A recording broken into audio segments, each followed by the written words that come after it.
And so I was down on the floor, said a few prayers, and then all of a sudden, everything exploded. 2 hours of pure hell. Napalm, burning fires. Bombs, armor-piercing bullets, rockets, cannons. I mean, we got so many holes blown in that ship from the rockets, it was ridiculous. I mean, it was divine intervention that the ship stayed afloat. The closer they got, I could tell, and I could see the Star of David flags on it. Israeli Defense Forces. I don't know why they call them defense, because they were attacking us. That's when I knew that, they were the enemy and not there to help us. And our government still supports that theory that it was a mistaken identity. There was no mistake in who we were. You knew this wasn't a mistake. There was no accident.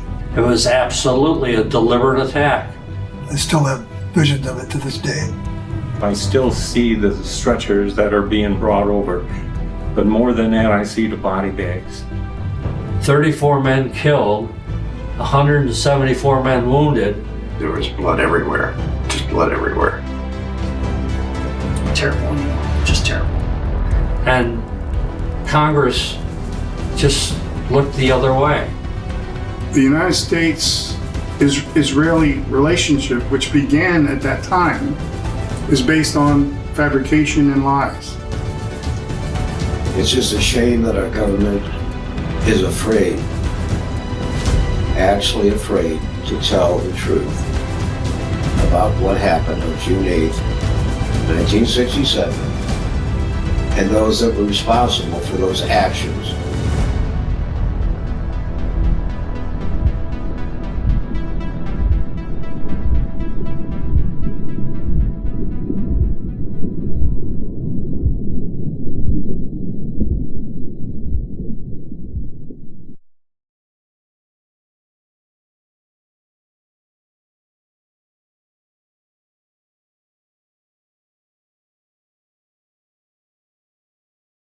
Hi, my name is Ed Bechtel, and I was born and raised in Northeast Ohio, and I joined the Navy in 1966, and my first tour of duty was aboard the U.S.S. Liberty.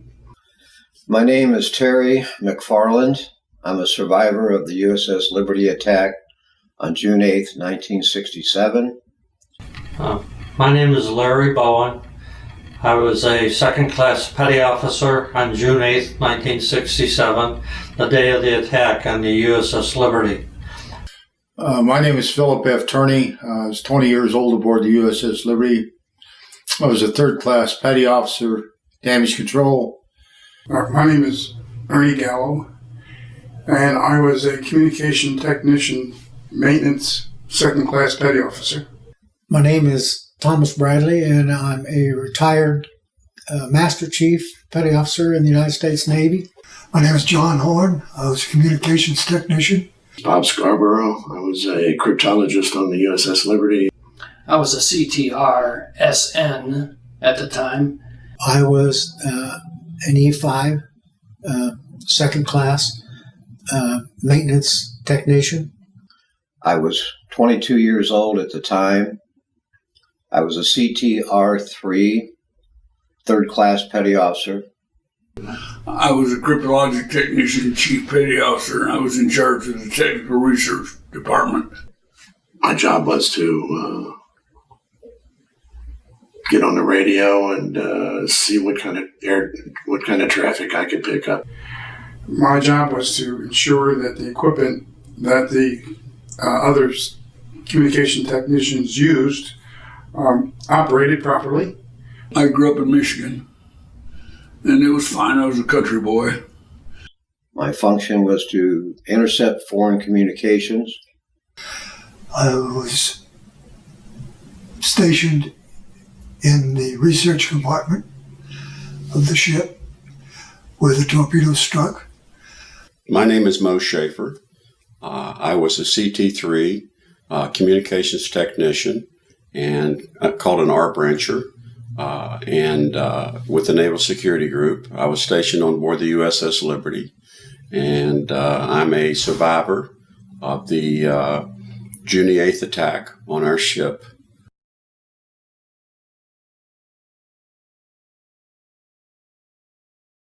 So to tell you what kind of happened in my life that day is parallel probably with most every other life in that day, but we were all in different positions across the ship. So we all saw or felt or had different experiences happen to us. We sailed to the coast of Africa and pulled into the port of the Abidjan at the Ivory Coast. And then during that weekend we were there, we were instructed to leave Abidjan and go up to the Mediterranean. So we went to Rota, Spain, and picked up some supplies and some additional personnel, Russian linguists, I think an Arabic linguist. And we sailed to the eastern part of the Mediterranean to travel up and down the coast of Egypt and Israel there, and remaining in international waters, of course. And it was a spectacular day. There wasn't a cloud in the sky. And we were obviously at that point in the Sinai Peninsula. And the 6-Day War had just started a couple days earlier. And we were cruising back and forth, just at a little slow speed to see whatever we could pick up. We were intercept operators, and I was setting a position copying international Morse code. But suffice it to say that we were over there monitoring the effects of what was going on in the Middle East and copying the various traffic going on between the various countries over there. So on that day, around 11:30, my buddy Bob Eisenberg and I went to lunch, and he told me that some of what I was copying was extremely important, and that there was evidence based on what I was copying that there was going to be a target, not knowing exactly what the target or who the target was, but that the target was going to be attacked. Apparently, whatever it was that was being discussed, they didn't identify the target. They just called it a target. It was a beautiful morning, and my particular situation was that I was topside, helping cleaning antennas and just doing maintenance while I wasn't doing my regular job as a CT. The entire morning we saw airplanes traveling overhead at very low altitude. It was possible to see them taking pictures and so forth and observing what our position was and what we were doing. Reconnaissance aircraft clearly marked at the Star of David. We clearly had a flag on our ship, and we thought everything was good. We were glad the Israelis were there because we were in a war zone. We knew that. We could see the bombs going off on the coast and so on and so forth. One plane came so low that you could even see the pilot's face, and he rocked his wings, and all morning long, in fact, some of the sailors were sunbathing, relaxing because we did not feel threatened.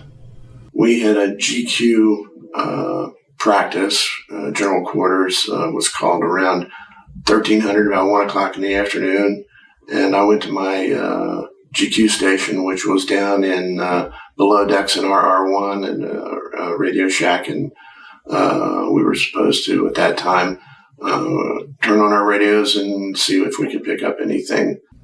And shortly after the general quarters, we were approached aggressively by aircraft. It was unidentified aircraft, but they came in at us and started attacking our ship. They didn't attempt to radio us. They did not attempt to inform us in any way, shape, or form to leave the area. They simply attacked. And all of a sudden, like a shh, and this jet flew over our head, and we heard then the firing of rockets and missiles that they were firing. And then I watched my friend Spicer, the mailman, go down next to me. Spicer tried to run from the starboard side to the port side of the ship, and the plane just sent a rocket through the L1 level aft through, and it caught Spicer on the left side of his body with a shrapnel and ripped them all up. And Jim and I says, I think we're in trouble. All of a sudden, we hear on the 1MC, which is the internal communications for the ship, Captain McGonigal made the announcement that we were being attacked by unknown aircraft. And everyone scrambled to get back to their battle stations. Our ship was not equipped with any defense armament at all. We had 4 50 caliber machine guns on board that were used in ports to repel boarders if necessary. All of a sudden, I heard the gunfire. I didn't really hear gunfire. What I heard was the bullets hitting the top of the ship, or hitting the overhead. We could all hear the bullets striking the ship, all the sound. The word was passed that we were under attack. What do you mean under attack? We hadn't heard anything. Not realizing, being well below the waterline, we wouldn't hear the sounds above. We tried to see if we could pick up any information, and eventually the radios, I guess because of all the gunfire and hitting antennas and things, some of the equipment started to smoke, so we had to shut it all down. I was headed back to my repair station when the explosion started. I went immediately back to my damage control station and started putting together a repair team as much as I could, because a lot of them I didn't know where they were at, if they were dead or shot or whatever. At one point, I was told to find a stretcher and take it up to the bridge. So I left my general quarters area and found my way.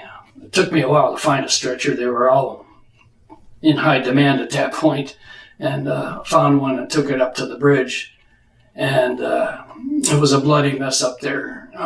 We had Captain McGonigal was injured. Commander Thompson was extremely injured. And there was, I believe, a bosun's mate that was killed at that point that I was up there. There's many guys on that ship that were blown up really, really bad. During that time, there were many sorties that were attacking us, and it became pretty intense for a while. The attack lasted, I'm going to say, an hour, with airplanes just continuously attacking us with rockets, napalm, whatever armament they had. But and then it seemed like a long time before the shooting stopped, and then we started hearing other types of machine gun fire, and I was told that we all had to get down low because there were some shells that were starting to break through the side of the ship. We finally heard the armored piercing coming through the ship. I was in my office when all this occurred. For all of the strafing runs, I actually was wounded by one of them. I got shot in the right leg. I have scars from the right leg where it happened. I have the bullet yet because it bounced off of me and went across the floor of my office. And I picked it up and carried it home. I still have it.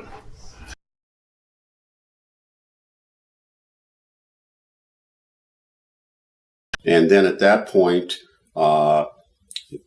after it seems like a long time, but it couldn't have been more than probably 20, 30 minutes of this, everything went silent. It was just dead. And then there was this lull, again, trying to remember time. Let's say it's 20, 30 minutes. The captain comes over the speaker and says, "Prepare for torpedo attack." And I looked at my friend Jimmy, and we're there, and I says, "How do we do that?" And I'm cleaning up my language tremendously there with that. I saw the torpedo boats. There were 3 torpedo boats. I saw 2 of them. Both of them had the Star of David on it, and I was pretty excited about that. I thought they were there to help us because we didn't know who was attacking us. The jet aircraft were unmarked. So we thought, well, who knows? We certainly didn't expect it to be the Israelis, that's for sure.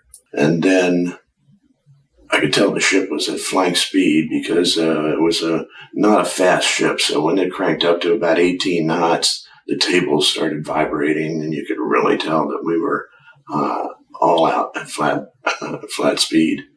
And once again, I heard several more times to stand by for torpedo attack, starboard side. On my way back down from the bridge, I did see off in the distance 2 more motor torpedo boats approaching us. And then finally, I heard brace for torpedo, starboard side. And that definitely shook us up. Remember, we were young. We were all young. We were all in our early 20s. We had never been exposed to warfare. This was our first experience. We're scared. And so we had never been taught in any military situation how to prepare for a torpedo attack. So we laid down on the floor, wrapped our arms around the table leg, and buried our heads. And so I was down on the floor, said a few prayers, and then all of a sudden, everything exploded. We were struck by one of the 5 torpedoes that were released on us. When the explosion hit, it was like an incredible wind, and you could feel things. I could feel things hitting me in the face and in the arms. And the next thing I know, I was shot into the air because of the explosion. All I remember is falling. And I remember falling, and then I remember water catching me as I fell. Anyway, I flew up into the overhead, slammed back down on the deck, and I don't know how long I was unconscious, but was awakened by the water coming in the ship. I woke up, I don't know, maybe a few seconds, maybe a minute. It couldn't have been long. The torpedo had blasted a huge hole into the side of the ship. And what woke me up, because I was face down on the floor, was I was gurgling a mixture of water, seawater, and oil. And then it's just pitch black. It's unbelievable. You're saying, okay, I just lived through this, and I'm going to drown, and you're grabbing onto people or what, holding on. When the torpedo blast occurred, of course, our first instinct was to get out of the compartment because the sea was rushing in on us. I was up to my neck in water. It blows this massive hole, 39 feet wide and 24 feet high, comes through, takes out a bulkhead, a wall, thin metal wall. The ladder takes out another thin metal wall, goes through the other side of the ship, through our research spaces over there, and there is this ladder, the only exit to get out, and God left the ladder. There was nothing. The walls were gone. There was one sailor that was ahead of me, at the top of the ladder, trying to turn the hatches held in place by a dog, which is a wheel. And he was trying to turn it to the right, and that was tightening it. So I had to remove his hands from that that dog and turned it the right way. And then I helped him out.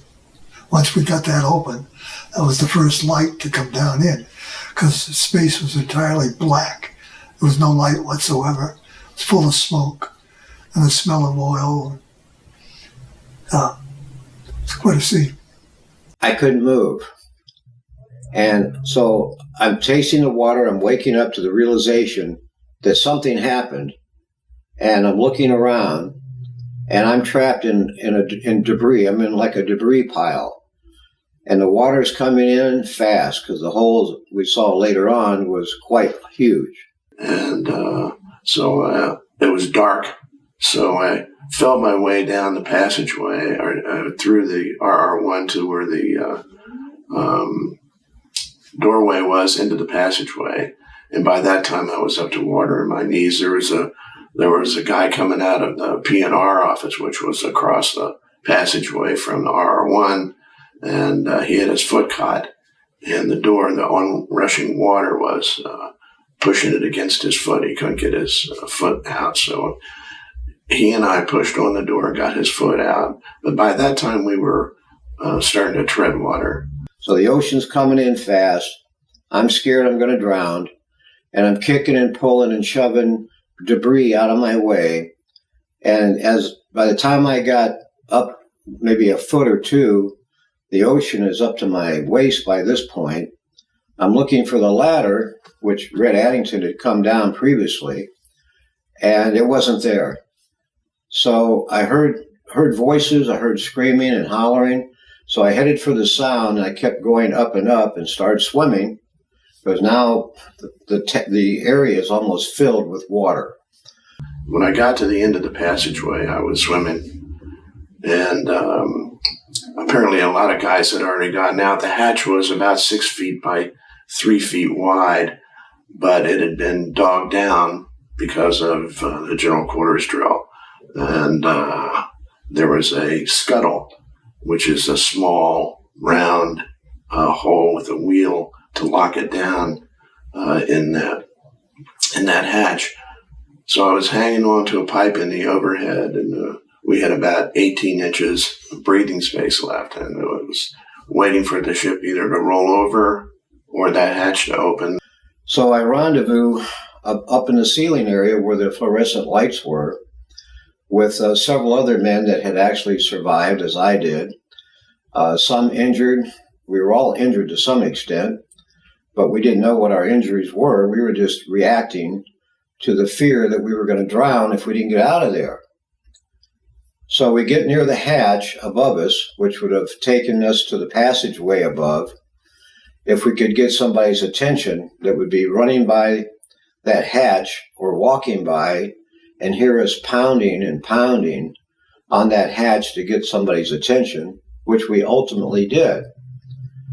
Time-wise, I don't have a good recollection. Some guys say it was 15 minutes, some say 20, but it seemed like a lifetime, because every time the ocean would come in, the tide would come in, we would hold our nose and wait for the tide to go back out so we could take another breath of air.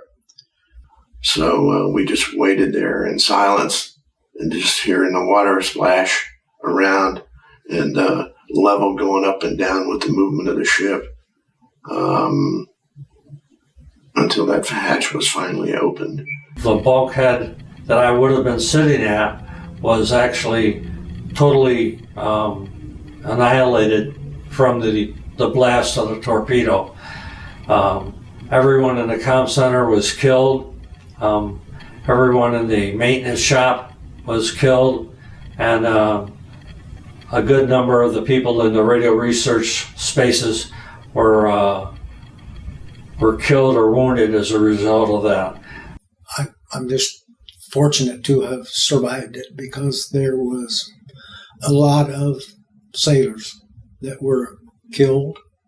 The space that was forward of mine, there was only one person that made it out of that space alive, and that was because he got hit with a bullet, and was on his way to Medical Central when the torpedo hit. And everybody else in that space was killed.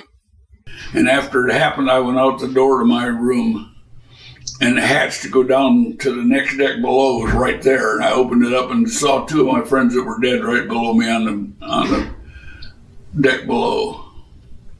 I went down to see if there was anything I could do, but it was all up full of water, and there was really nothing I could do.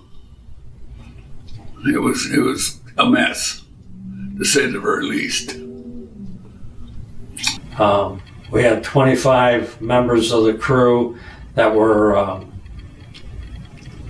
ended up in that watery tomb before we ended up closing it up, and that was something that was probably the hardest thing I ever had to do in my life. When the water kept rising, and we got to the point where it looked like the water was going to come up out of the spaces, Lieutenant Bennett said that he wanted to get everyone out of there, and he said with emotion in his voice, if anyone is still alive in there, pound on a pipe, let us know that you're alive, and we'll come in and get you. And we heard no one call out. No one was pounding on any pipes at that time, and we dogged down the hatches and closed up everything.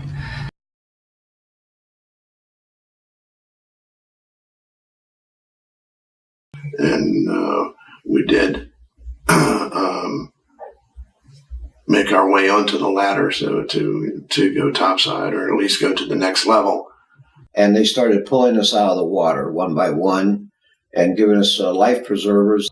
Larry Bowen was standing there with a life jacket, handed in, and he was passing those out as we came up in that next level, and said, go topside. And word came down to prepare to abandon ship because we weren't sure if the ship was going to actually sink. You get up there, you see this napalm burning fires. There was so much shrapnel on the deck at that time that I was wearing leather-soled shoes, and the shrapnel stuck into my shoes. Every time I tried to stand up, I would slide down to where the starboard side of the ship was partly, the main deck was partly in the water. And so literally hung on to things to try to pull myself back up. There's one of my fellow sailors, right? There's a hatchway right coming into that compartment. And it turned out it was a postal clerk. And I had heard that he'd gone outside to take a look and was machine gunned. And one of our medics was trying to keep him alive, and he needed help.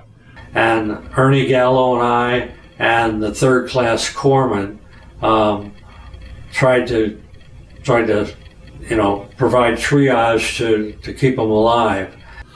And he had a life jacket tightly wrapped around him because he received punctures to his lungs, and we were trying to keep him breathing and keep the in other words the air within his chest. He was so badly damaged that the only way that the corpsman could keep him breathing was to do a tracheotomy. And in the meantime, Ernie and I were doing mouth-to-mouth resuscitation and chest press compressions to try and keep him alive. We kept that going until the medic came back to us and pronounced him dead. We had heard him say, I've been on this ship so long, I'll probably die on this ship. And he did end up dying on that ship. And after that, I had to ask to be given a chance to go outside and get some fresh air. So at that point,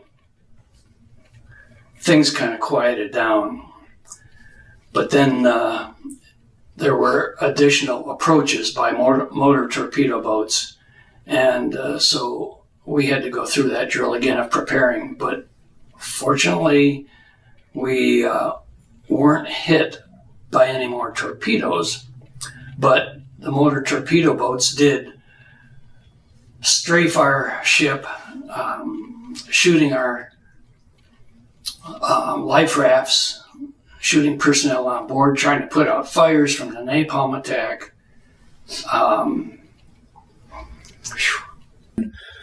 The lifeboat that I was scheduled to be on, it was the only one on my side of the ship that stayed afloat. But eventually, the torpedo boats ended up putting shells into that one, and there wouldn't have been any boats, any lifeboats that would have been able to be used. So they were planning on putting us down.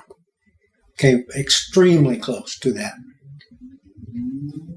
The life rafts were shot up. I did see that in there. Like I said, there was so much shrapnel on the ground. There were holes everywhere. And I look over and I see my friend Birdman laying on the floor with his head, I have his head shot off or whatever, with a fire hose almost drowning him. I could see the 3 torpedo boats back on the horizon. I could see what looked like a aircraft approaching from the starboard side. The motor torpedo boats continued to fire their 40mm cannons at the bulkheads of the ship. The closer they got, I could tell, and I could see the Star of David flags on it.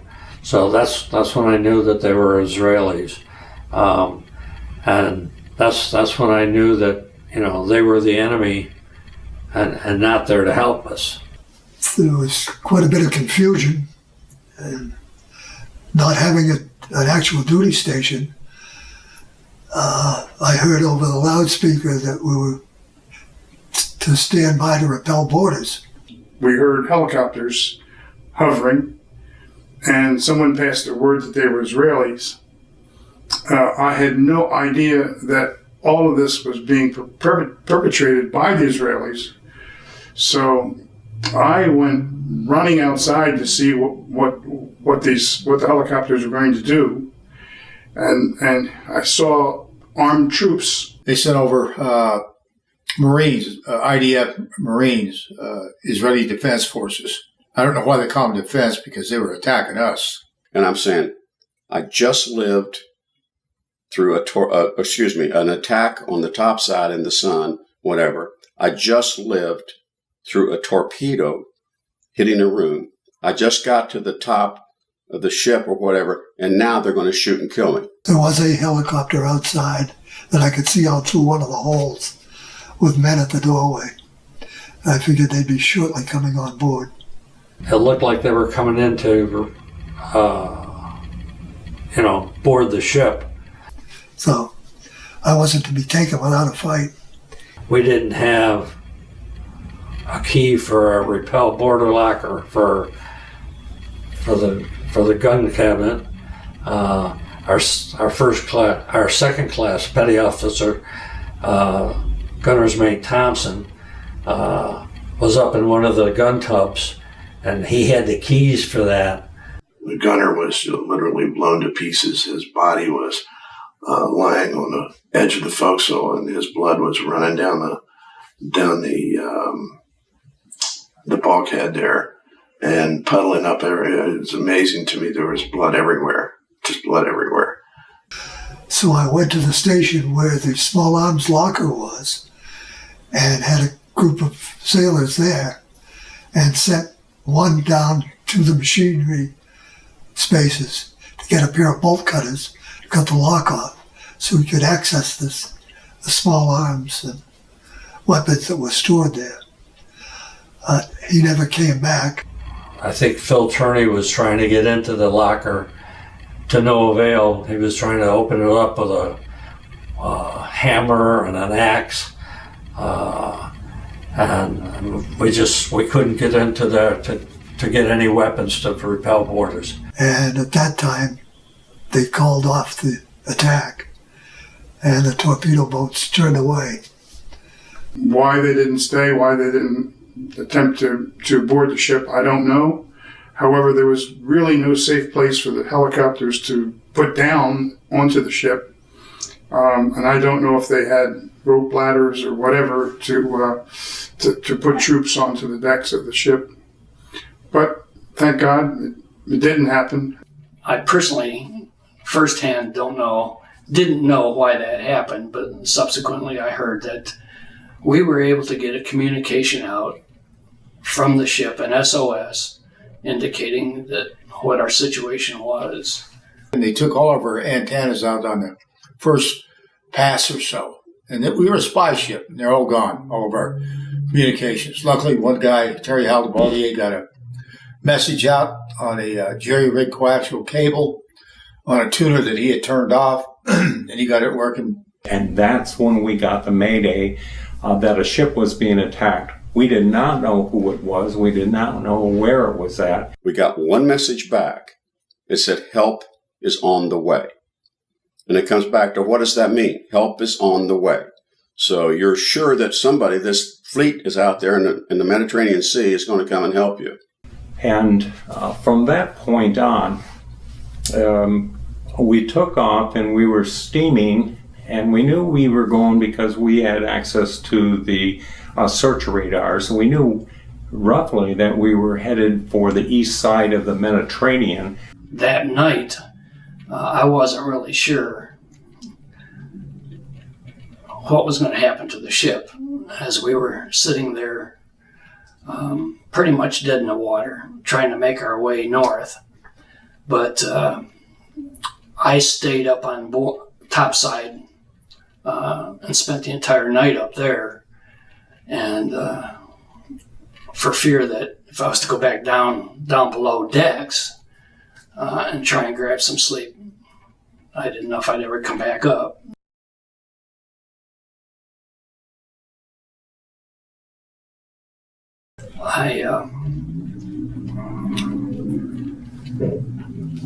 It was a difficult time immediately after that. A lot of things were taking place. The mess decks where I was stationed became the hospital room, if you will. Every table, every chair and table was used to treat sailors for injuries they'd received during the attack.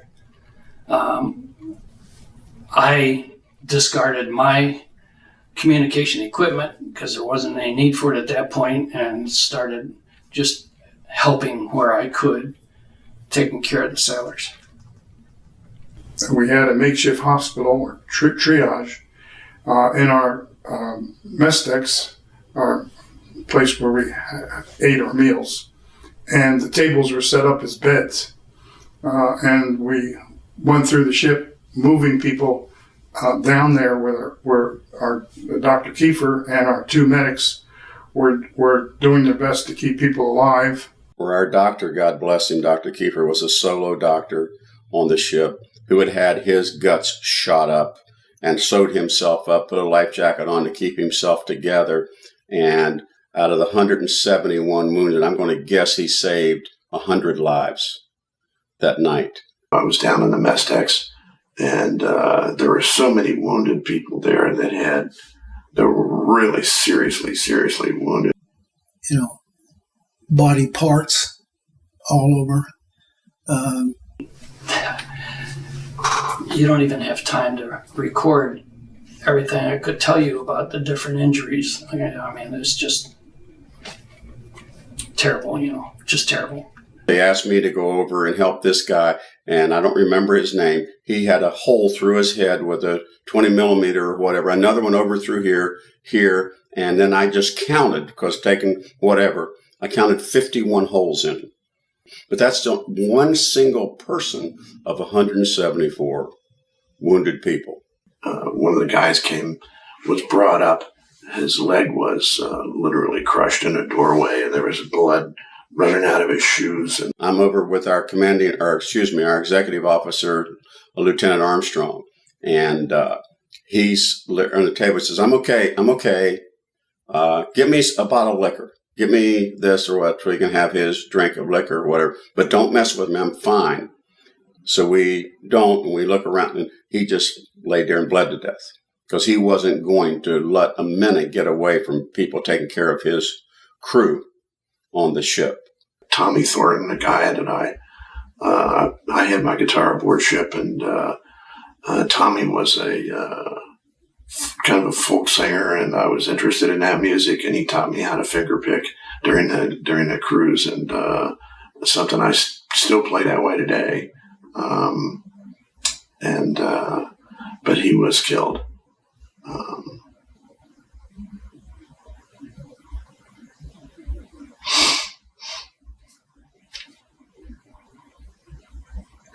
I had shrapnel in my back from the explosion of the torpedo. I still have a piece of that shrapnel in my right shoulder. So I had 3 gashes in my leg, but I also I was wearing dungarees, and I had blood on me from working with some of the other injured. So I had blood on my shirt, blood on my pants, and the adrenaline was pumping so hard that I didn't realize that I had been injured until 2 days later when I had to report to sick bay and stripped down to be examined for just a normal medical check. I had minor injuries, some metal. I had one piece of metal that from the explosion had registered in my one side. And I had cuts and bruises on my arm, both arms and hands. So, but I was one of the fortunate ones. I was one of the walking wounded. Other people had a variety of injuries, some worse than others. Of course, we had a significant loss of life. The doctor and the corpsmen were doing the best they could, and we anybody that could lend a hand would lend a hand. If somebody said, "Okay, take care of this guy, hold this bandage on, do this, do that." So we sat there dead in the water, wondering why we were going to stay afloat or sink or whatever was going to happen. It was 17 hours, I believe, is the number of hours before we saw anybody coming from the 6th Fleet. We were told that help was on the way after having gotten out the SOS. But we didn't really know what that meant, okay? And as it came out later, that the aircraft off the 6th Fleet, aircraft carriers, was en route, but they were recalled back to the ship twice, back to the ships twice. We have what's known as ready cats. There are 2 planes when you are in a tense area. We always kept 2 planes on a catapults, and they were ready to be launched within 5 minutes. When we went to general quarters, what I first saw as one who was up on the vulture's roll and where I would like to hang out a lot it was general quarters, and you immediately you head out as fast as you can to where you're supposed to go, but they were already firing up those 2 jets that were on there, and so they were launched immediately. Our military tried. They were called back by the political machinery of our government at the time, because the military wanted to do their job. Those aircraft on the America did take off. They were launched. They were on their way, and they were called back because they did not want to embarrass one of our key allies in the Middle East, Israel. And when the planes were being recalled, the officers, which were senior officers, not captains, but commanders, the conversations began to turn very angrily as they talked to one another, and without getting into the expletives, you could tell that they were pretty angry, pretty confused, and it was almost like they themselves did not know why the planes were being recalled, all they knew was get them back down on a deck, to quote, some of the things that's in writing already. And now their job was to bring them back, clear the deck, set it up for landing, which they weren't prepared for, and to bring them back down. It was a whole night of not knowing if we were going to sink, if we were not going to sink, if somebody was coming. It was just wait and see.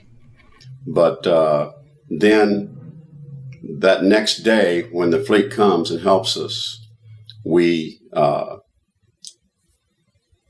wounded are flown off the ship. I could see in the distance that the U.S.S. America, and even though it was still probably 20 miles away from us, it was so big that the superstructure was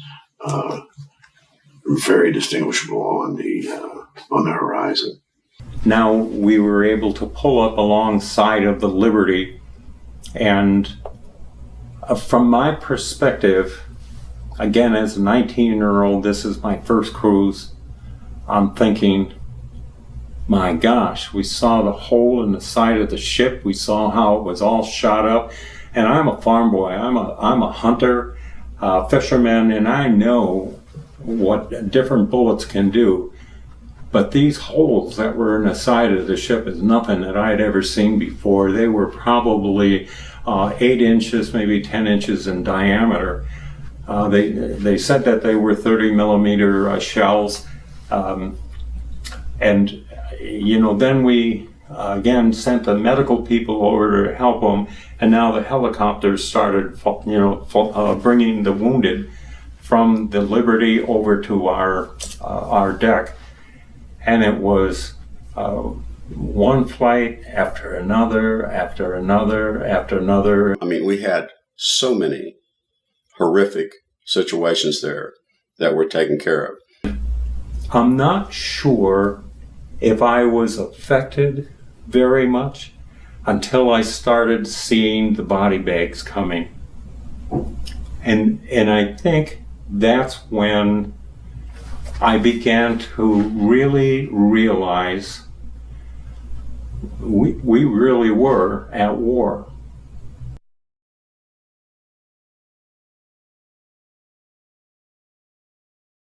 That night, I went out with a repair party, and we tried to patch holes. The deck force sleeping quarters were in the bow of the ship, and there were so many holes in the bow. We had to go around and you take a large cone-shaped piece of wood and hammer it actually in the hole to stop the hole and to keep water from coming in. Our captain, in the meantime, was attempting to get us out of that area. We didn't have a helm, a pilot house. We actually had to steer the ship right at the rudder. Our engineers kept our boilers on the line and were able to turn our prop and get us out of there. The ballast tanks were tanks that held water so that you could level the ship. And so they had to move that around so they could try to get the deck out of the water and get some. We still had a pretty good list, but not as bad as it was. And from there, we sailed about 1,000 miles to Malta, where we went into dry dock. After we got to Malta and they drained the water down, we had a team of men that went in to the compartments looking to recover body parts. The ship had just gotten into the dry docks, and Ron Kukul and his team were still cleaning out the 25 guys that were killed in the room the torpedo hit. And then I joined in the next day. First of all, they told us initially that we could go on liberty, and they were going to have a medical team come in and to remove all the bodies and all that. And all those bodies were down in our spaces that were classified spaces. And they decided, no, they can't have these people that are not cleared for secret type stuff to remove the bodies. So we had to cancel our liberty to go in town. We had to go down and remove all the bodies that we could. We went down into the spaces to retrieve remains of those that didn't make it. It was gruesome. I was part of the group of guys that helped take the bodies out of the bowels of the ship after we got into Malta and dry docked. And what I experienced was worse than the attack itself because of what we picked up. It was the worst thing that's ever happened to me, is having to pick up body parts and put them in a bag. And keeping in mind, these were our fellow shipmates and some our friends.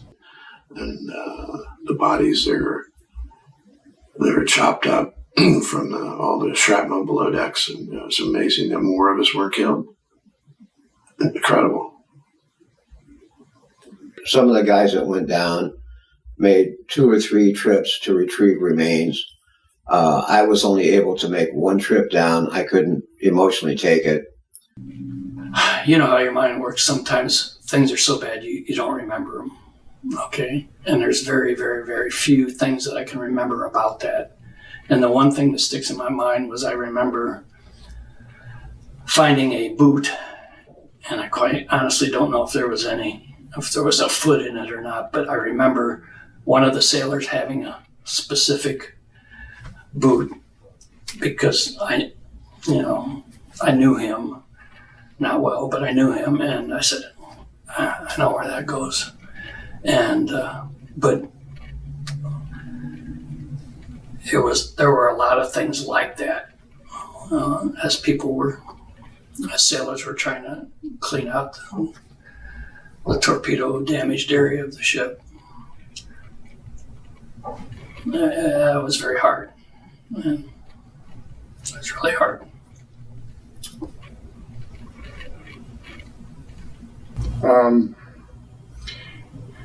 And I think every one of us took time to grieve, I'm not ashamed to say that I did,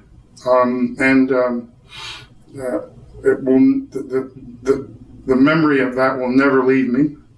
I still have visions of it to this day. I was there when Larry Bowen found Bob Eisenberg. And some of the men that have suffered even to this day, this was their second, and some had a third cruise that they were on when we got attacked. They established relationships. They were closer to each other. They were almost like brothers.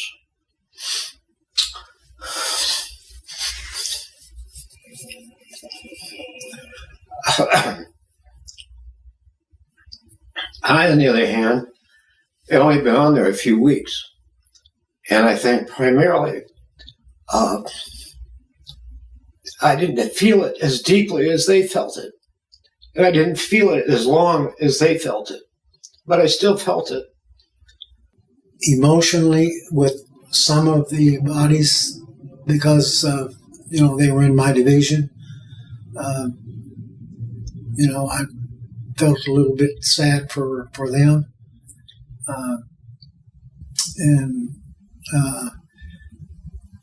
I think in our 15-year reunion also, we had a young lady sitting at our table, and once we found out what her name was, I told her that I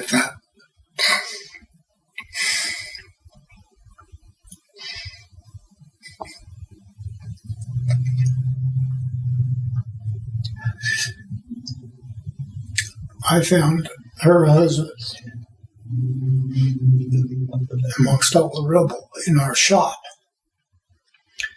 And I don't know of anybody else that would have found him other than me. So, and I took it pretty hard.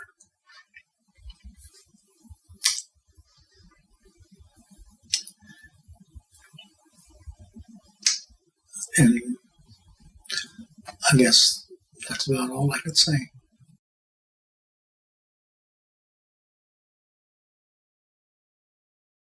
They cut out the damaged exterior walls. They welded new plates in. They also cut out all of the cannon fire, the machine gun fire. I mean, we got so many holes blown in that ship from the rockets, it was ridiculous. I think altogether they had like 800 and some holes that ended up in the ship that from the torpedo boats and the planes and everything. All the holes in the ship were entirely repaired. The ship was almost repainted,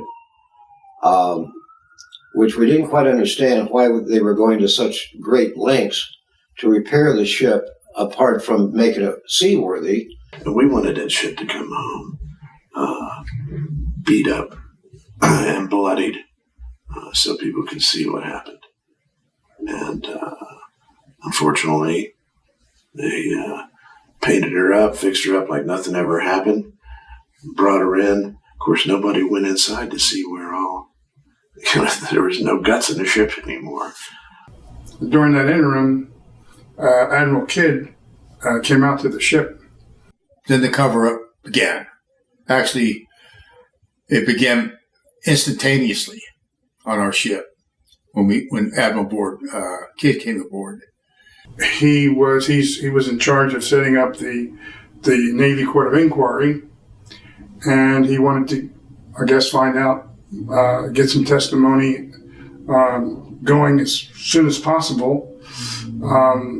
Unfortunately, a lot of the testimony never appeared in the Navy Court of Inquiry because it was quite damning to the Israelis. As a matter of fact, they committed they committed some war crimes. And there were several high-ranking officers that advised us in person, never to speak about this. If you do, you'll be arrested and prosecuted. And we were dressed down, told never to say anything about it, and we ended up in prison or worse. And the Admiral was very nice initially, and then became very stern and wanted us to know in uncertain terms that we were never allowed to talk about the attack. We were told not to reveal any detail about what happened. There were huge penalties that we were threatened with. $10,000 fine, 10 years imprisonment, or worse. There was the indication that if you talked, you were subject to court-martial. Don't talk to your families, we were told. Don't talk to your friends.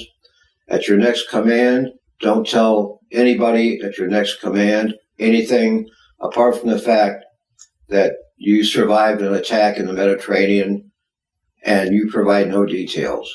No matter what they ask, you provide no details. But we had people ask us, are you guys on the Liberty? Yeah. That's all we told them. Well, what happened? I can't talk about that. It's crazy. It's stupid. I can remember when I got back home, the local newspaper came to the house and wanted an interview. And I told them, I said, listen, I can't talk to you. I can't tell you anything. I have a friend whose sister worked for one of the newspapers in Cincinnati, and she said, we want to interview. Would you do that? And I said, I guess so. And so they contacted me and said, well, we called the Navy, and they said, there's no way we can interview you. We can't do it. We're not allowed. What a lot of people don't even realize is the U.S.S. America was a hospital the Little Rock was a hospital for 5 of us. Those people on those ships were instructed to never talk that there was ever an American from the U.S.S. Liberty ever on their ship. And then the old man, the captain, he got on a bullhorn and he told us flat out, he says, we're stopping the mail. But what he said was, any letters that are going out from this time on, and this is where you really knew you were in a blackout, any letters that are being sent out, we will not accept anything until I tell you. But he said, now don't seal the letters. Don't seal the envelopes. And he had a team that would go through and read it, and they did, from my understanding. And those who mentioned anything, it was my understanding they were called up to go see a group who would interview them afterwards. We had no idea who shot the Liberty up. They did not tell us. They did not give us any information at all. And the political aspect of it never really came out until, days and weeks afterwards. So those people had somewhat of a trauma for their lives, too, to wonder why this whole thing happened. And they're on a different ship, and they can't talk about it. They can't go to anybody ever. They were threatened with the same thing.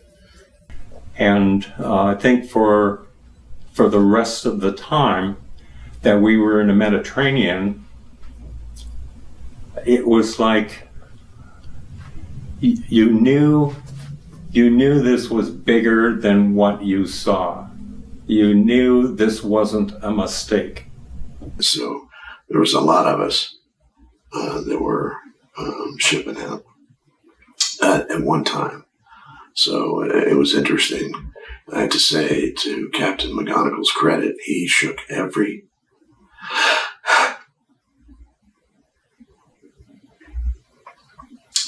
sailor's hand when we left.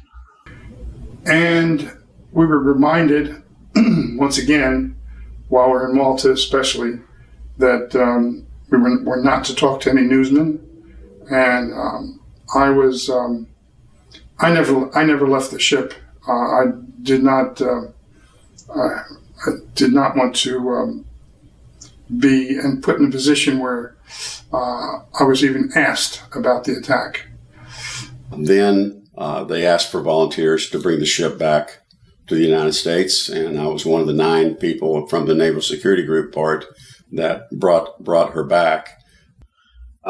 We conducted fire and security watch in the compartments that were newly welded in place to make sure there was no leaks that would create a flooding problem as we transited the Atlantic.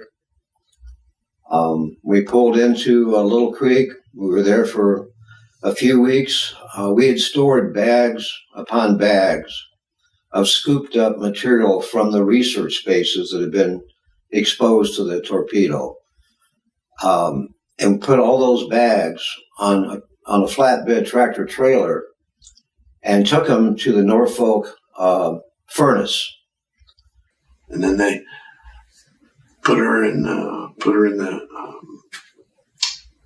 stuck her in mothballs and for a year and sold her for scrap. No evidence whatsoever ever again. There would be no physical evidence of what Israel did. So, it was a cover-up. He never talked much about it. Very limited. I think the most I heard was when he had written an article for publication in the Reader's Digest, and he said, "You want to see it?" I didn't know it had happened, and I said, "Sure." And he handed me these papers covered with black magic marker. And there were very few words left after the government had taken out the story, and would not allow it to be published. And they covered it up in a lot of different ways. So I got to Germany in July of '67, and I was wearing my dungaree jacket, it was called. It was because it was cool there. and I had my ship's patch on the shoulder and U.S.S. Liberty patch on it, and I was immediately ordered to take all that stuff off your jacket. And I thought at first that was just kind of a side hurt. It was a spit and polish base, and you always have to have your belt buckle shine, your shoes shined, and so I thought that was probably the reason. And then I found out other people had their duty station patches on their dungaree jacket. It was just because it was the U.S.S. Liberty stuff, it had to go. And I don't remember how long we were there, but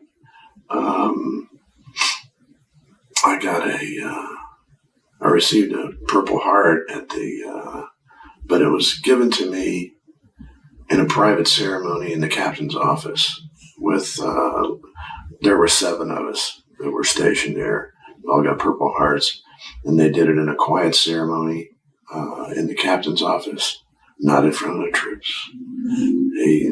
Nobody pinned anything on my chest. He handed me a box and the paperwork and shook my hand, and that was it.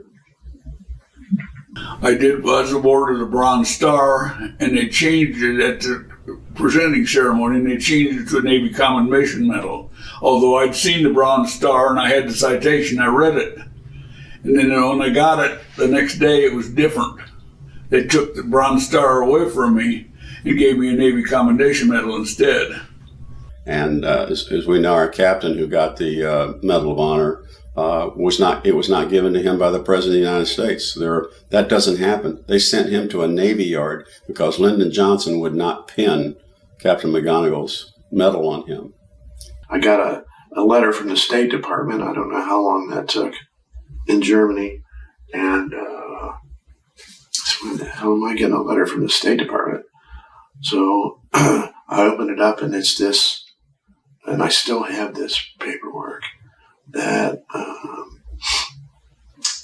the Israelis were offering like $500 for compensation for my wounds. And I thought, that's stupid. I mean, so I'm a 21-year-old kid. I said, I don't know what to do with this. So I went to the JAG office there, and there was no Navy JAG officer. I had to talk to an Army JAG, whatever he is, lawyer. And I said, so what do I do with this? He said, don't be stupid, kid. Take the money.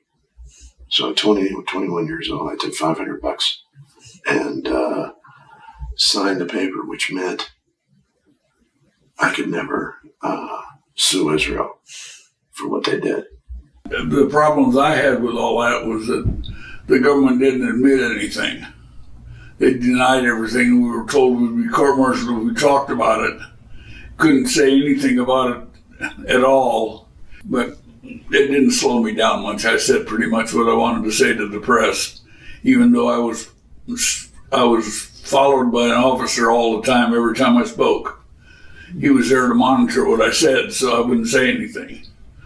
But I blabbed too much, and I got in trouble with the Navy for that, and I was frozen for promotion. Even though I was picked up for E8, I never got it because I spoke more than what I was supposed to. They didn't kick me out or anything. They just threatened me. But I didn't pay much attention to the threats. I just did what I wanted to do anyway. I helped Jim Ennis write his book. I provided a lot of the information for that book because I was in Washington at the time when it got declassified, and when it got declassified, I sent it to him.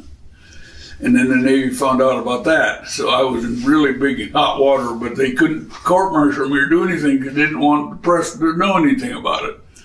I didn't say anything about it for years and years and years, and probably 18, 20 years. When I got married again, second wife, we're married now, been married 38 years. I didn't say a word to her until I saw an article in the paper by Stan White, and I read a book called Assault on the Liberty from Jim Ennis.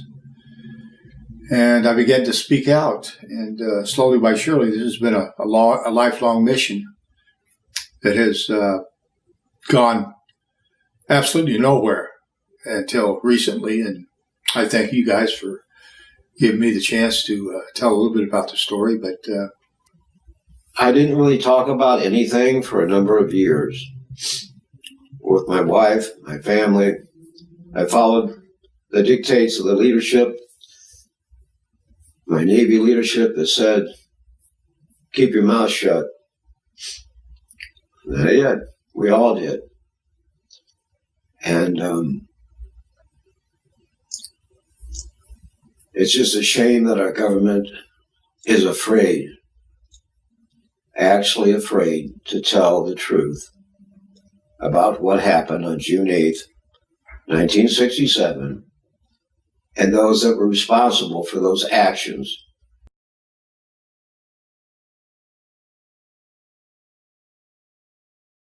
I have a Life magazine from the week following the attack that has a victorious Israeli soldier on the cover. And back about on page 26, we were the accident that happened. The picture of the ship, and that was it. A short paragraph about this unfortunate accident, and it's over. It was the same thing with the newspaper. I have newspapers from Cincinnati, the Cincinnati Enquirer, and the Post that of this attack on the ship was on the front page, and then it was back on page 3 the next day, and then the third day is back, somewhere near the ads for the stores, and then gone. Nothing else. Mass media won't touch the story, and if we try and put something out on our Facebook accounts, we get censored, and so it's one of those things where you've got to be very careful what you say and how you word things. So I don't know. I think that's another reason why people just don't want to get involved anymore. And it hurts us because we can't get anything in the newspaper. We can't get anything on radio or TV. We've tried to get their attention. We've talked to congressmen. We've talked to senators. They say, we understand. We're going to look into this. We'll see what can be done. And it all turns out to be lip service. 54 years later, we're still getting the same kind of responses when we try to get the attention of our politicians in Washington, D.C. They're afraid. They're reluctant. They may have other reasons. I don't know if they're being threatened. I don't know if they're being controlled. But I just think they feel like their hands are tied. I really do. But we can't get the true story out as to what and why we were attacked by a primary ally in the Middle East. And it hurts.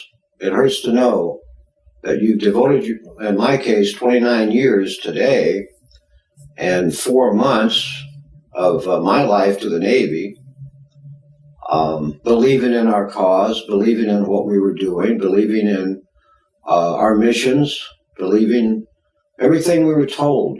We believed in what we were doing. But we can't get resolution. I spent 21 years in the Navy, and part of the reason that I did that was the job that I had was, related to national security. So I had a lot of respect for the job. I was supporting the National Security Agency. I was part of the Naval Security Group, and it was a very meaningful position for me. Plus, in my mind, I thought there was a chance that I might actually have an opportunity to get some of the answers that we didn't have. And as it turned out, later on, I'm going to say probably around 1980, there was a report through the agency that came across my desk, and it was the agency's report on the attack, and it was a whitewash, just like, you know, everything else. And I was flabbergasted. I couldn't believe that information that I knew should be in the report wasn't there. And I mean, so, you know, for the past 54 years now, we've been trying to get freedom of information, you know, information released so that the truth will get out. We formed as a group, and our mission statement was to simply get the truth told about the U.S.S. Liberty. So I found in certain situations that some people don't want to hear that.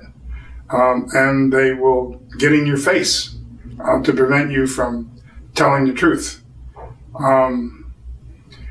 America needs to know that there are people out there with power that will prevent this story from getting out there. I think the biggest reluctance of people wanting or not wanting to get involved is because of the, I guess it's the APAC that's got so much power that if you go against them, they have the power to bring about, you know, harsh things against you. The crew have experienced hate and discontent simply because we tell the truth about the attack. And there is a group within our country that are Israeli supporters that do not want that information to be presented to the American public. I go with him a lot to give his speeches, and I see some of the people that are against what he has to say, and knowing Ernie as I know Ernie, I don't understand why they would think he would stand there and tell them stuff that was untrue. He's always been very truthful. He's very religious. I mean, we're not a communist organization. We are combat veterans. We are decorated combat veterans that people do not want to hear our story. Why? And it comes back to this group that's bound and determined to protect this holy relationship between the United States and Israel, no matter what. We've had too many wars because of Israel in the Middle East. Our ship was clearly identified prior to the attack.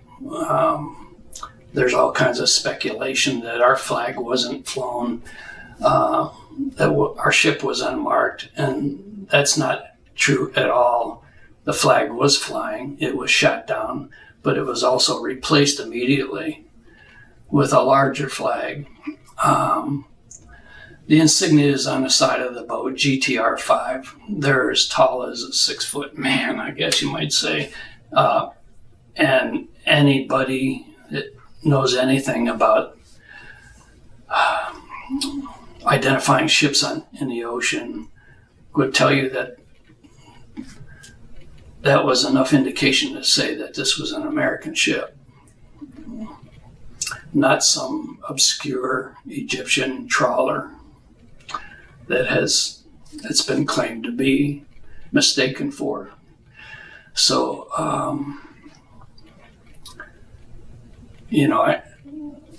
over the years, I've heard all these stories that have been told to try to deflect the truth.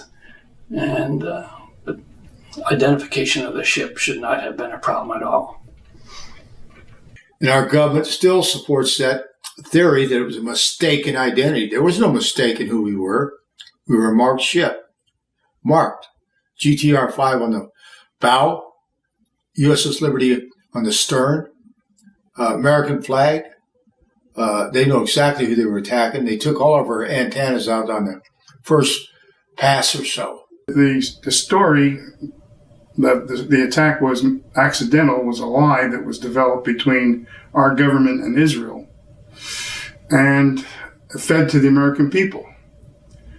So the United States-Israeli relationship, which began at that time, that close relationship began at that time, is based on fabrication and lies.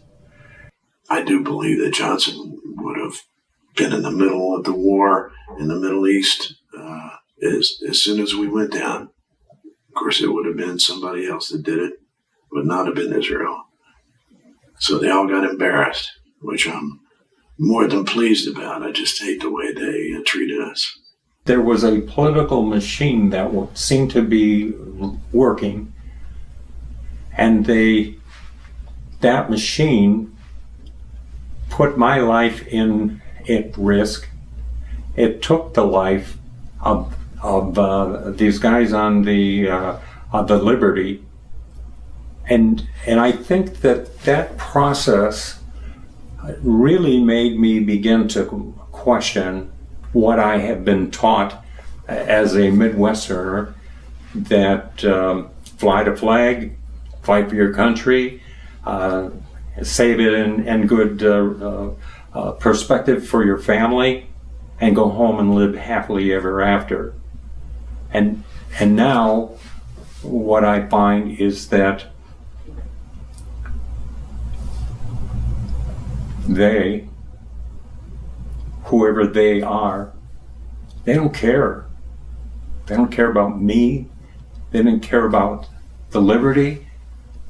They didn't care about America. They didn't care about my ship. They didn't care about the crew. We were expendables. And that's how I felt. I thought I was doing my civic duty. And in the meantime, I'm just an expendable. I'm fodder for some guy leaning back on his desk in Congress, smoking out a cigar, feet up on the desk, drinking a scotch. And they've never probably seen death themselves. And I question whether or not they even are bothered a moment when they go to sleep at nighttime.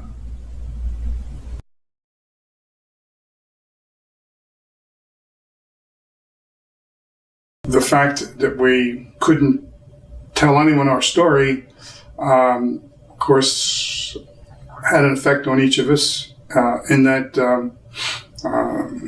we couldn't get it out of our system.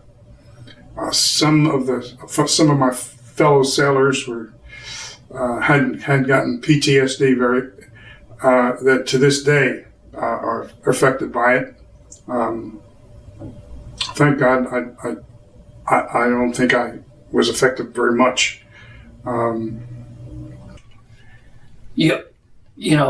With everything that we'd been through, it was almost important to talk about it, but you couldn't. And that in itself was real stressful. I know that it impacted him because we lived close to an airport, and one night I heard this banging and he was in the closet. He had just, I guess, gone to quarters or something. It was like planes coming over, and so the men who survived lived it for a long time. My wife said, we were just talking about that a couple weeks ago. She said, "Joe, I know you came home. I saw you. I lived with you, but you never came back. Your mind was over there yet." Had a lot of nightmares, I still do. You relive this. The anger comes out. The flashbacks, the anger, everything comes back again. I wake up at night with it. I don't think I've had a total night's sleep since. I still don't get benefits for my 12 back operations and 8 fusions. He has hearing loss due to the explosion. We can't seem to get compensation out of that. So it's been, the government has been taking advantage of us ever since. They do that with everything. The government does what they want to do, and the consequences are of no concern to them. I don't seem to be. I still feel abandoned. I'm abandoned. All of us are. Our government doesn't support us. Israel doesn't support us. We're men without a country, and it's disheartening.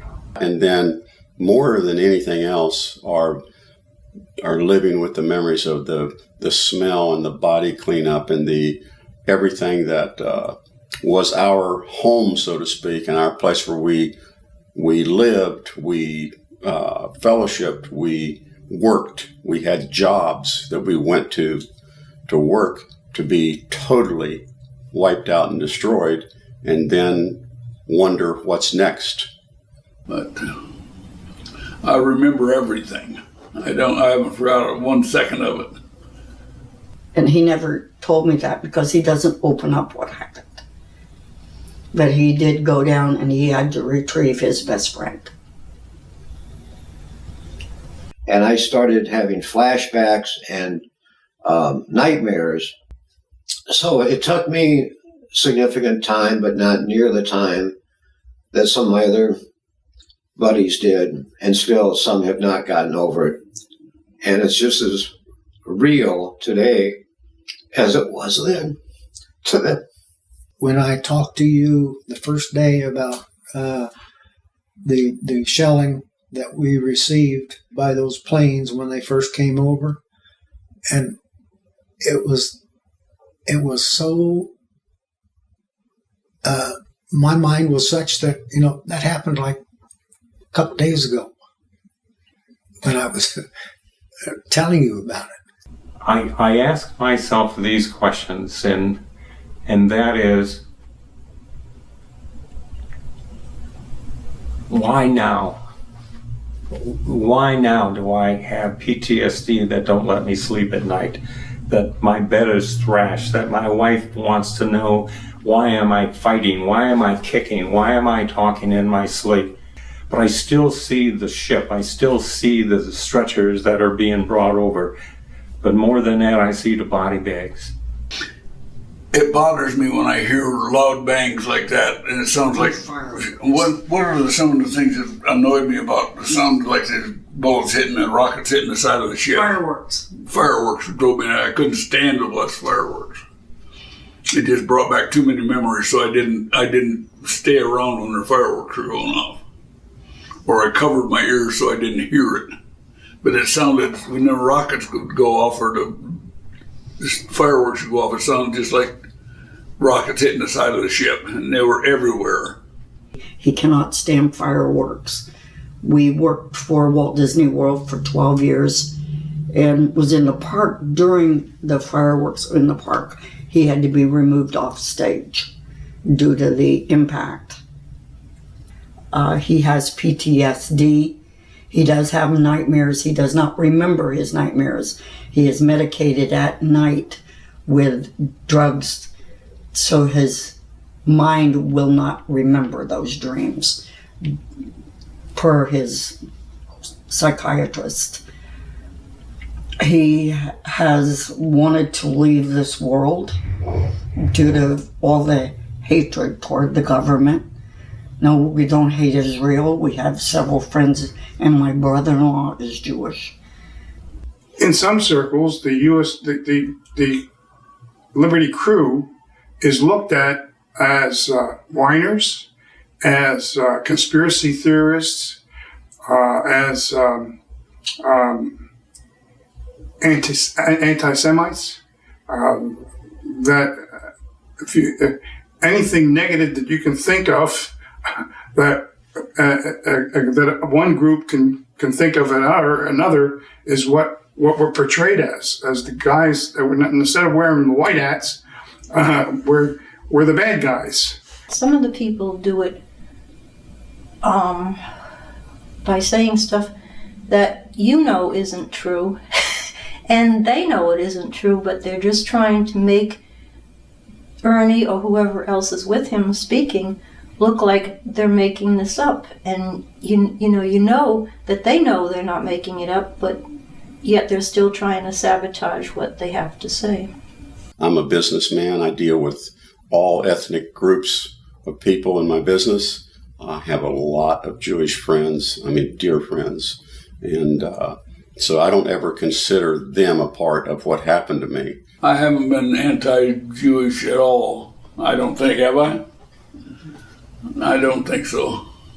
We have close friends. I'm mad at the government for covering it up. I knew a lot of Jewish people.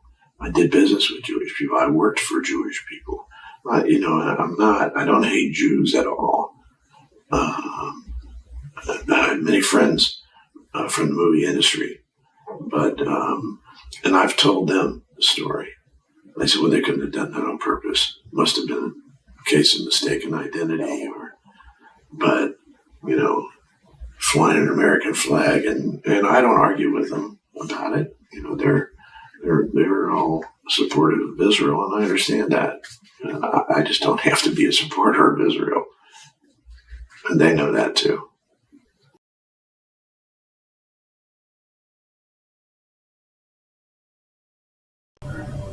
What I would hope to see happen now, 54 years later, is for the truth to come out about the attack, and the story to be told of what happened, and so that for America and the world to know what we experienced, that this bigotry is out there, and it's being perpetrated deceitfully so that people don't know the truth. So I want the truth to be told completely. What I'm getting at is that the attack is just the beginning of the story because of what the attack represented to the United States. But we're all dying off. So it won't be long. There won't be many more of us left. The truth needs to be brought forward so that the people who come after us don't let it happen again. It's important that the world knows that this was not an accident, that this was a deliberate attack on our ship. Let the world know what happened to us on that day. U.S.S. Liberty Veterans Association's number one goal is to get the truth out about what happened, who attacked us, why the attack was conducted, why nobody was allowed to come to our aid, and any information at all that will bring the truth out is what we're all about. People should know exactly what went on with that ship. And I don't think Ernie or any of the other gentlemen on that ship will rest peacefully until this comes out. I know that my husband and that crew did the very best they could for their country. And I'm very proud of them for all of that. And then all the people that I know that are writing stories and doing research, and people like yourselves that are sitting here listening to me babble along. I appreciate that. I would like our government to acknowledge us and the cover-up that ensued and why. I would like Americans just to know that the government covered it up. I'd like America to stand up and say, yes, we made a mistake. Yes, we covered it up. Yes, we did this to our American people. Let the nation know what they did. That's what I think they're all wanting. They're wanting closure to what happened. But we need our government to tell the true story, get it out to the public, and let the cards lay where they will. I mean, these men sign up to defend their country. They want to walk proud, and they do walk proud, but they've been kicked around. What I'd like all Americans to do is stand by American servicemen that were deprived of help, treated like trash, because all we did was serve our country, and we got stabbed in the back, not only by Israel, but our own government, then and now. Both countries covered it up and told us, the crew, never to talk about it. And they failed to open up their books to show us what evidence they have to prove or disprove what we know to be the true story. I think the Americans need to know that it doesn't matter whether they're conservative or they're liberal.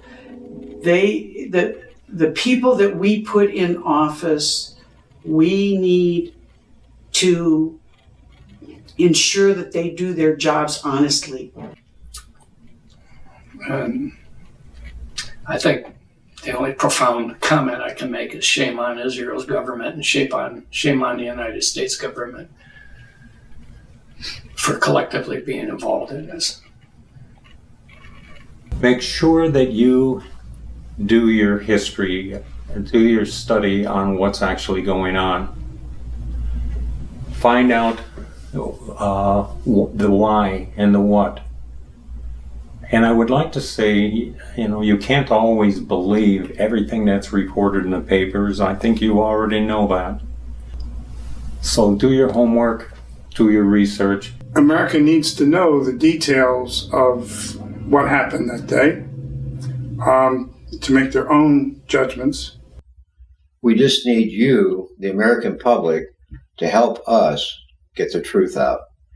The more people we can reach out to and have them reach, other people and say, hey, we just saw something about the U.S.S. Liberty and do some research on it and start asking your local politicians and your senators and your congressmen. I just hope that the event does get published to the point where it becomes, people start asking questions. Why? And the truth will be known. And perhaps Congress, in all its infinite wisdom, will seek to have the answers. I think if people hear this story and they want to help, the biggest thing that they can do, I think, is to contact their local representatives and say, look, I just heard about this, murderous activity that happened 54 years ago, and you people in Congress did absolutely nothing about it. I want you to do something. I want you to, investigate and have a full and open congressional investigation. Our end result would be to have a congressional investigation into the attack and have it finally admitted that it was a deliberate attack by the State of Israel. That would give us closure.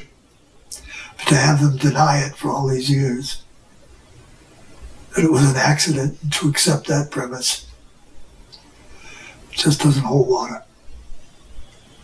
And this is the only incident that I'm aware of where a U.S. naval ship has been brought under attack by any nation without a full congressional investigation. But yet, here you've had 34 men killed, 174 men wounded, a 70% casualty rating, and Congress just looked the other way. Write your congressman, write your senator, call them. Demand that our Congress do the right thing. What we've gotten is just a standard letter that this has already been investigated and found to be a case of mistaken identity, which we all know is not true. Call your congressman and ask him for a thorough congressional investigation. This incident has never been investigated by Congress. Every bombing, everything that happened in Beirut or anywhere else in the world gets investigated by Congress. But this incident, the attack on the U.S.S. Liberty, has never been investigated. Let them know that you know. The question is, would I serve the country again? And my answer is absolutely yes. I love the country. Okay. It's a great country. Sometimes it's run by morons. Okay. And, well, we have to fix that. Okay. But that doesn't make the country bad. We got a good country. And things that happened to bring this whole attack upon us were contrived by people that had higher plans for their own agenda, you know. But that doesn't make our country bad. And yeah, I'd serve again. At 74, I'd serve.